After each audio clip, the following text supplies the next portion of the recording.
In this video, I'll be turning these ordinary thrift store finds into beautiful wall art for my home. Let's get started.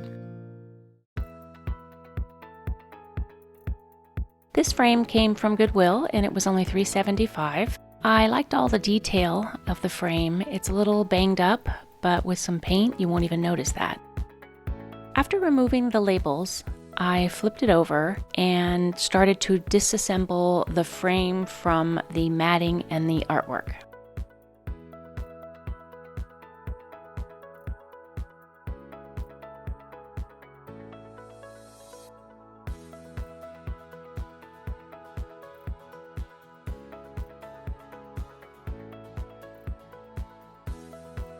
You can see how dirty this glass is, and the frame front seemed to be just about as dirty, but then as I was cleaning it, I realized that it might have been like an old wax or something that was building up in the crevices. So it took a little scrubbing, but I did get all of the buildup cleaned off of the front.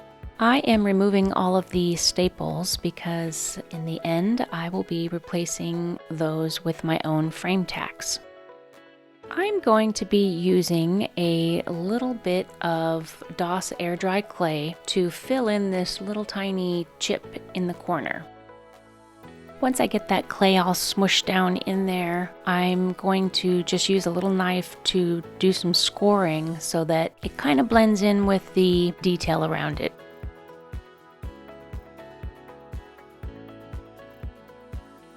Now I'm going to paint this with several coats of Waverly chalk paint in the color Hazelnut.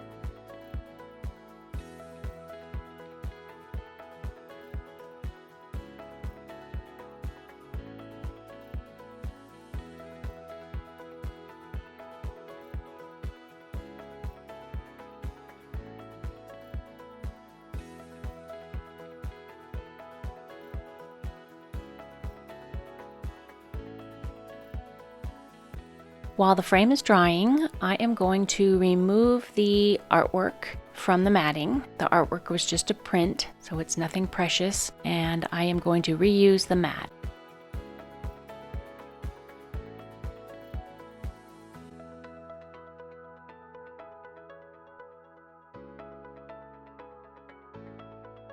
Well, it looks like I'm going to be reusing the artwork as well, but I am just going to be using it as a backer for my decoupage paper, and I am just covering the print with gesso, which is basically just a art primer for substrates. And I only applied one coat of gesso to the artwork, and I think I should have done two. I could see just a little bit of stripes through the decoupage paper at the end. So yeah, I should have used two coats. To paint this mat, I am going to use Sloan chalk paint in the color Old White.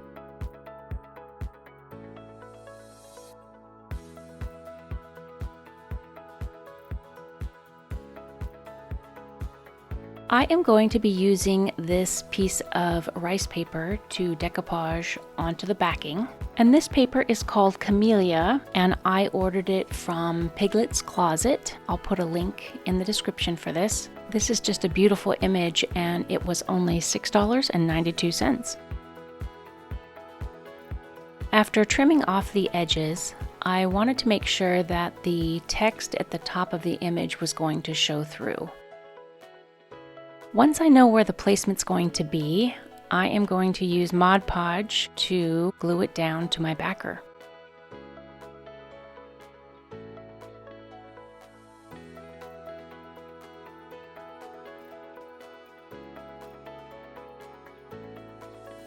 First, I lay down a starter strip of the glue, and then I will press the paper into the glue, and then I will just continue down the rest of the board in the same manner.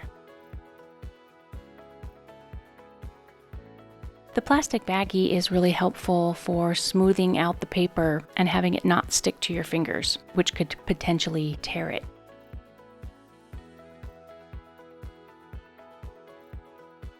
Once I have it all glued down and I've pressed it in place with the plastic baggie, I'm going to use my brayer to go over the entire image and remove any air bubbles that might be in there.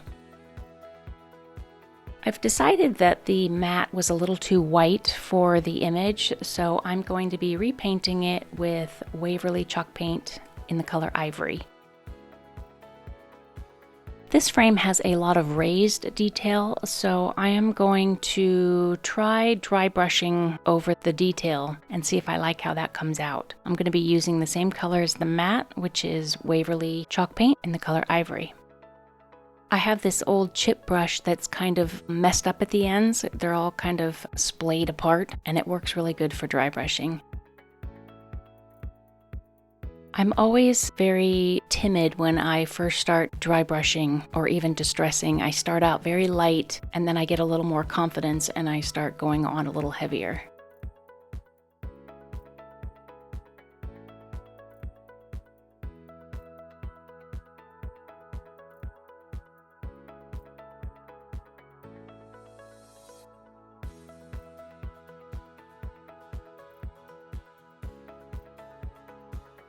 Next, I will seal in all the chalk paint with Fusion Clear Finishing Wax. I brushed a generous amount of wax over the entire frame, and then I used a lint-free cloth to wipe off all the excess. Chalk paint dries rather rough, and the wax just gives it a nice, smooth, buttery feeling. It just feels really good. Here I am using some artist tape to secure the image back into the mat. Since this will be under glass, I didn't go crazy with the tape. I just did enough to keep it secure and keep it from moving around. I didn't film attaching the wire on this frame, but I do show it in the next project. The cardboard holding the image in was extra thick. It was like a 2-ply piece of cardboard, and it made the back of the frame very bulky, so I am just taking one of those plies off. Now everything is back in place, and I am going to use my frame tacker to attach the cardboard to the frame. I was trying to be so careful with this glass, and you'll see when I turn it over that I now have a great big crack going right down the center. So I will be on the lookout for a frame that has the same size glass at the thrift store. Here is another look at this frame before, and here it is after its makeover. Not a bad transformation for about $11. I love it.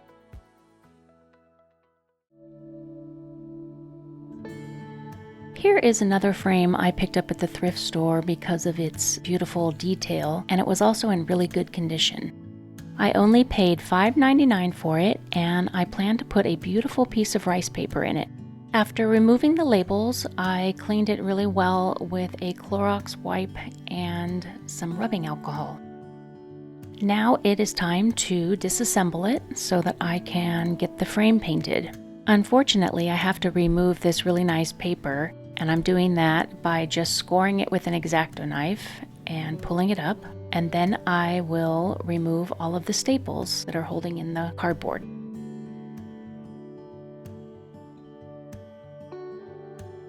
I am going to give this 2 coats of Fusion mineral paint in the color Woodwick.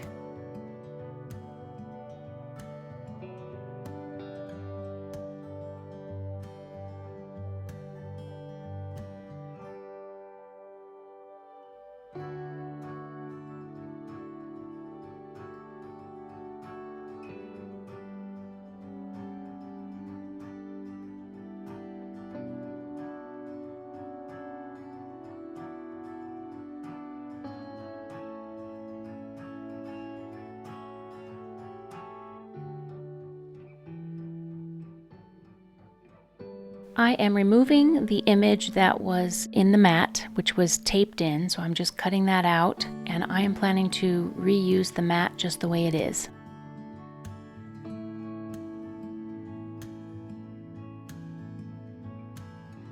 I'm going to use this piece of rice paper called Blush Bouquet that I got from Piglet's Closet. I'm going to decoupage that right onto the cardboard image.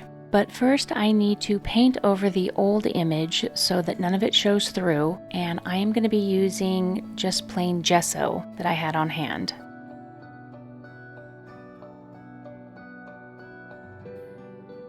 Now that the gesso is dry, I can trim my image to fit better on the board, and then I can glue it down with Mod Podge, and I'm using the matte finish.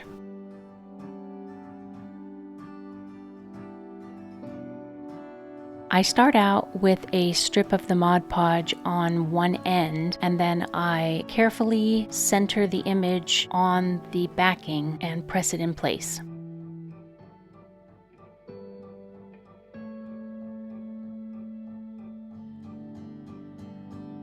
Sometimes the glue can come up through the paper because the rice paper is very porous, so the plastic baggie helps smooth that down without getting glue on your fingers and potentially ripping the paper. Now I'm going to continue working down the board in small strips and attaching the paper in the same manner.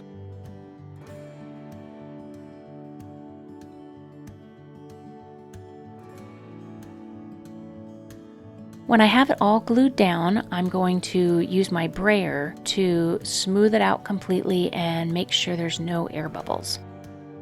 Before, I just painted the top of the frame, and now I am going to just go around the edges and paint those.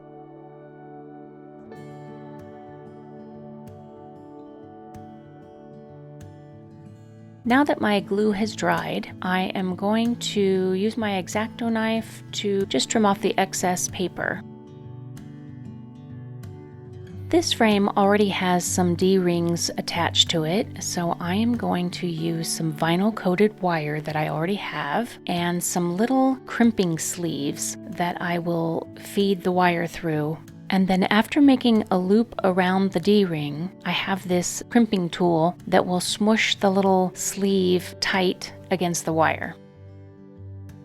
Fusion paint doesn't need to be sealed in any way because it has a built-in top coat, but I wanted to bring out these details a little bit more, so I'm going to be going over this with Fusion liming wax. You just brush on one full coat and then use a lint-free cloth to wipe off the excess. Now I need to secure this image into the mat, so I'm just getting the placement just right, and then I'm going to use some artist tape to just lightly attach it to the back. Now I'm going to use my frame tacker again to secure the cardboard in place. Here's one last look at this thrifted piece of wall art, and here it is after. For $12 and a little bit of elbow grease, I think I got a beautiful piece of art for my wall.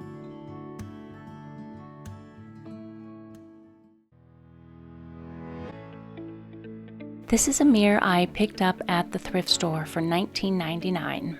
I thought the shape was really pretty with all of the delicate curves. So the first thing I'm going to do is remove these poles with my little cordless screwdriver.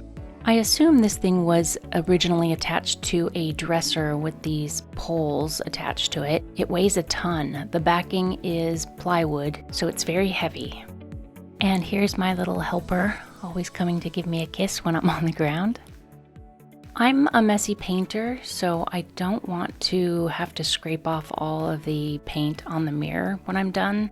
So I'm just using some tracing paper here and sliding it under the frame where I can and securing it with painter's tape.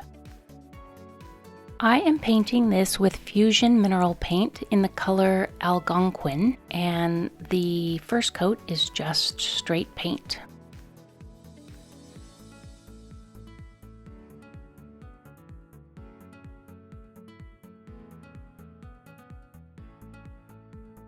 I thought the mirror was a little plain and I wanted to add a little more detail to it, so I'm going to be making some clay molds from this DOS air dry clay. First, I am dusting the mold with some cornstarch to help the clay release easily.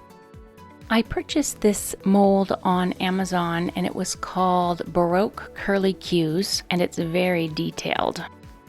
So I need to create 4 of the corners and 8 additional accent pieces. And I can say that after making 12 pieces, I definitely got better at it. Because the mold was so detailed, I think it might have been easier to use a casting resin rather than the clay, but I have not purchased that yet, but I will be trying that in the future. I also found that working the clay a bit with my fingers and warming it up helped to get it down into the mold more easily. The problem I ran into was when I was using the scraper trying to make the back flat, it would end up pulling the clay back out of the mold from the edges, so that was a little challenging. I also found it difficult to get the clay out of the mold, especially when there was more than one mold with clay in it. So I ended up having to do every piece individually, one at a time, rather than, bulk create them all at once. But in the end, I got them all created, and I think I only had one break in half, which wasn't too bad. I let the clay dry just a little bit, and then I used Titebond Quick and Thick to attach the pieces to the mirror on this very windy day.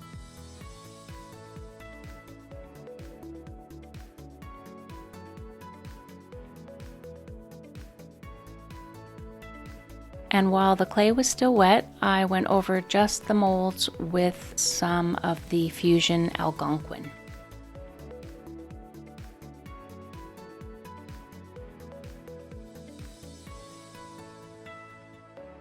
Next, I'm going to mix up some baking soda along with the Algonquin paint, just to make a little bit thicker consistency, to hide a little bit of the gap on the edges of the molds and also give the frame a little texture. And I am just dabbing on the paint, not using brush strokes. 2 coats of this Fusion paint was all I needed for full coverage. Fusion paint has a built-in top coat, so I didn't really need to seal this in any way, but I am going to use a coat of clear finishing wax and then wipe that off, and then I'm going to go over that with some of their liming wax. The white wax will bring out some of the details and lighten up this paint just a little bit.